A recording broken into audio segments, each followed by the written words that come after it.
Seguimos aqui com o nosso farol e agora, como em todas as terças-feiras, vamos bater um papo com a doutora Fernanda Miniti sobre direito previdenciário. Na semana passada, nós abordamos a questão da aposentadoria por invalidez, que tecnicamente não é esse o nome. Mais uma vez eu recebo a doutora Fernanda aqui no nosso programa. Seja muito bem-vinda, doutora. Obrigada, bom dia Roberto, bom dia a todos os ouvintes do programa Farol de Limeira.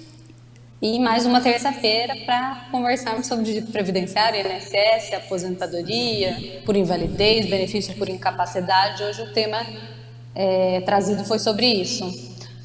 No INSS já consta, se o segurado consultar no site do INSS, o INSS está convocando 85 mil pessoas para revisão, a gente costuma falar revisão do pente fino, a revisão do, até então, chamado auxílio-doença, ou auxílio por incapacidade temporária.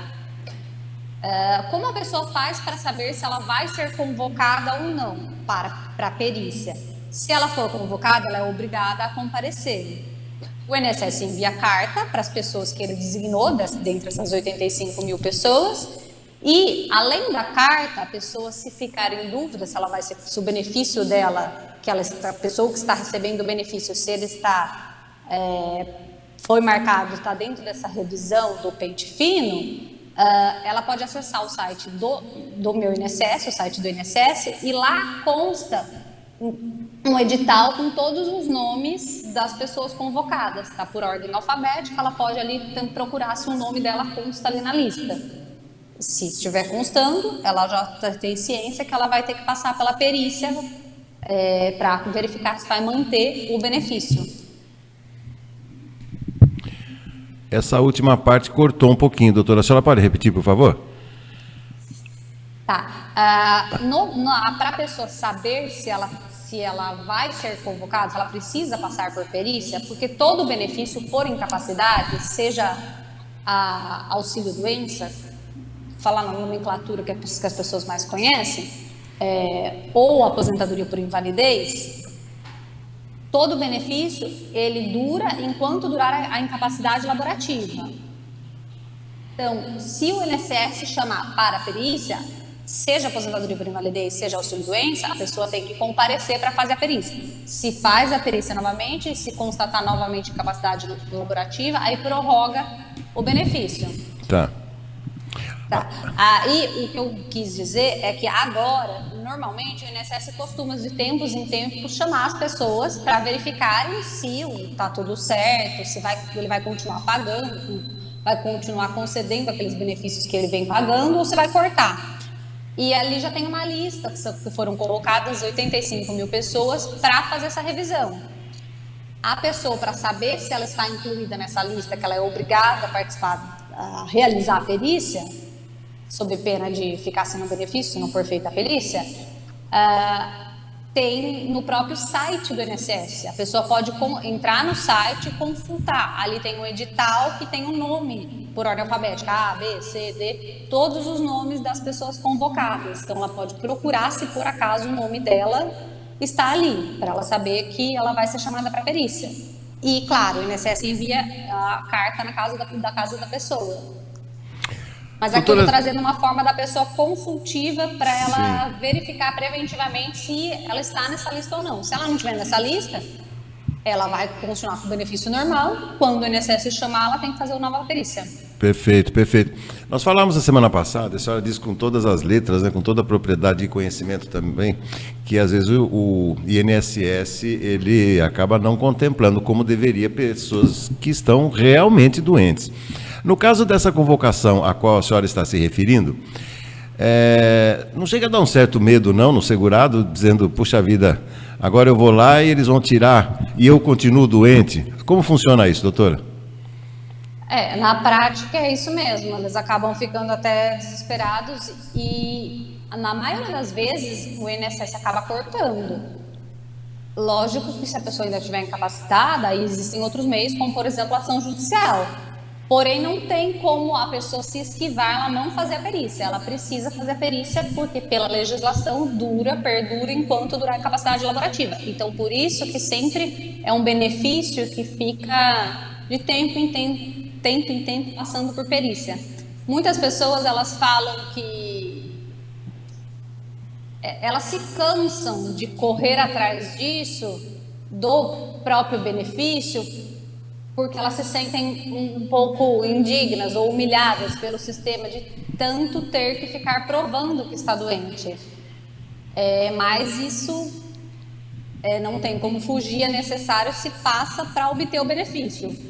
A saída, que não é para todos os casos, mas quem consegue, se a pessoa já conseguir uma aposentadoria definitiva, transformar aquele benefício por incapacidade em uma aposentadoria, ou se ela já preenche o benefício de uma aposentadoria, em qualquer modalidade que seja. Porque a aposentadoria, não a por invalidez, a aposentadoria por idade, ou enfim, das regras de transição, ela é definitiva. Então, a pessoa recebeu, ela é vitalícia, não vai ficar chamando ela para reaver o benefício.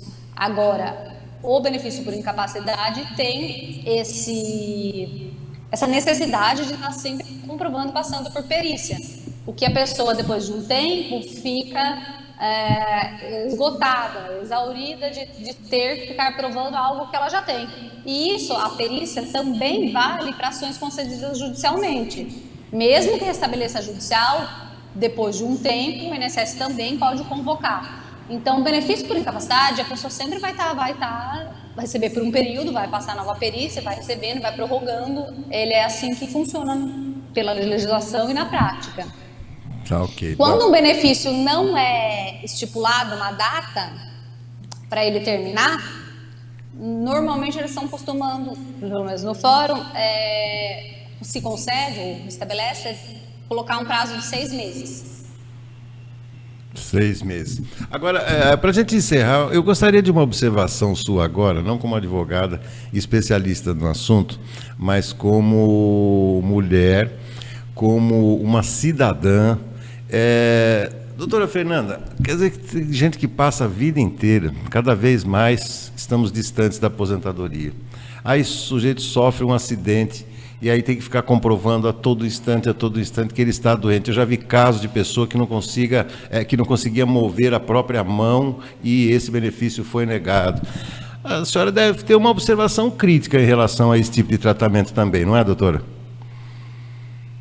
Sim, porque o que eu vejo é que eu estou falando na parte humana. Eu trabalho com isso, eu atuo nessas causas, mas eu me solidarizo, eu me sensibilizo com o caso das pessoas, porque eu vejo que a pessoa está doente e apresenta essa dificuldade por conta da perícia, do ato médico.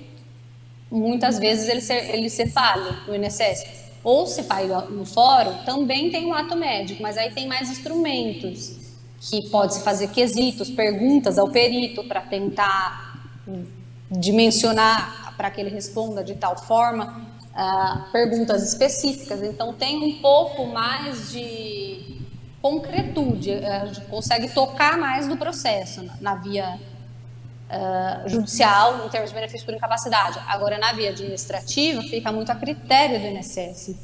E aí que eu vejo muito o problema da pessoa, que ela está incapacitada, ela está doente e ela fica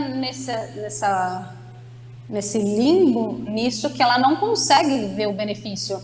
E daí, olhando do lado humano da pessoa, que ela está precisando daquele valor, ela realmente está incapacitada, ficou doente e por conta desses entraves, dessa burocracia, desse procedimento, ela acaba não recebendo ou sendo cerceada desse direito. Isso eu fico até comovida com o caso dos que eu sei que estão possibilitados. Eu não estou dizendo para pessoas que não têm direito. Eu estou falando de pessoas que, de fato, se enquadram, preenchem os requisitos legais, têm carência, têm qualidade de segurado, a doença existe, não é uma doença pré-existente, se enquadra e está incapacitada. Que coisa. Não tem como não se envolver, né, doutora? Bom, mais uma vez, doutora Fernanda Minetti, muito obrigado aí pela contribuição. Claramente seguiremos falando sobre esse tema importantíssimo que deve afetar milhares e milhares de pessoas em todo o nosso estado. Uma ótima terça-feira para a senhora, doutora, mais uma vez, muito obrigado. Obrigada, eu que agradeço. Ótima terça-feira para todo mundo. Todo mundo fica com Deus. Até mais. Amém. A senhora também.